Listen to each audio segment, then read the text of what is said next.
3, 2, 1. For a beautiful smile, there's only one name to think. Smile Creations by Dr. Frank.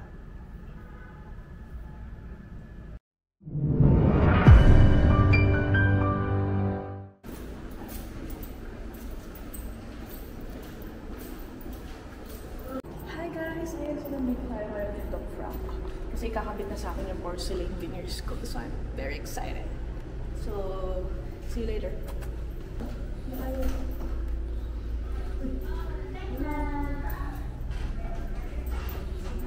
Hello.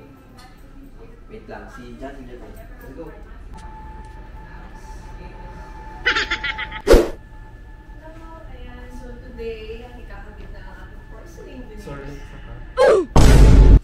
Hi! Ayan. So today, excited ako dahil ikakabit na aking porcelain veneers. So excited! Nakagala ka ba? Sinakita ko, nakagala ka. Your temporary ka lang. Yun lang yun. Hi everyone! So I'm back here sa Smile Creations by Dr. Frank. So today, ikakabit ko yung porcelain veneers ko. And I'm very excited. And also, dito naman sa temporary ko is okay yung experience niya kasi nakakagala pa rin ako. Siyempre, kailangan pa rin natin mag-work. Kaya kahit pa paano is nakagala ako compare sa mga iba kasi na hindi na rin ako babanggit. Hindi sila nakakagala. And ito kasi temporary Dr. Frank. Talagang, ito na yung mga, tawag dito, panggala siya.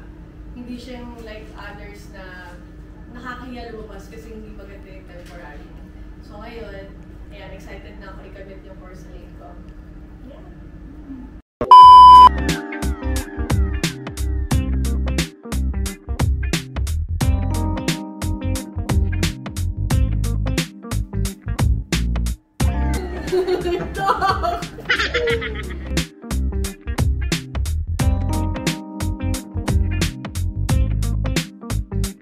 Galing na nasasaktan ka kami natutuwa dito habang pinapanood ka. Tayo. Hindi daw na video, babalik eh. Tapos tatanggalin ulit. Di ba balik na? Patay yung camera ni boss eh. Ayun naman. Ayun, sa una lang yan nakata. Oo. Medyo masakit to ah. Hindi ka na niya mahal.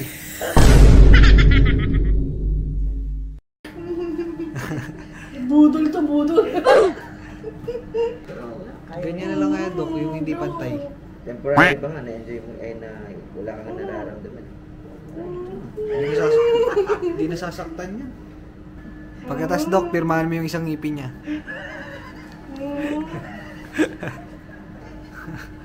Broken eh. Lalo ang problema. Pinaiiyak eh.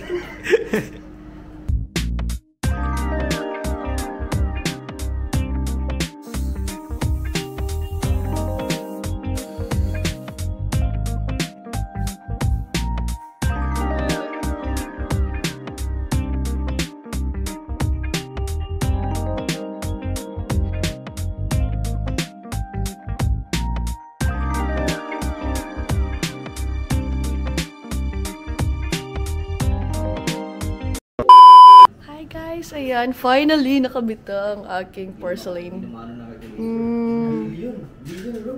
Everyone, it's me, Dr. Frank. We're back here once again with Miss Rob Ginto. Ayan, hi everyone! So ayan, kinatapos lang ng installation ng aking porcelain veneers. Ayan, thank you so much, Dr. Oh naman, welcome, Yes. welcome always. Thank you so much. At ayan na guys, ayan, ang ganda na ng smell natin. So ano yung request ni Rob, ginawa naman natin. Yeah. And tinignan ko rin kung ano yung best for the camera.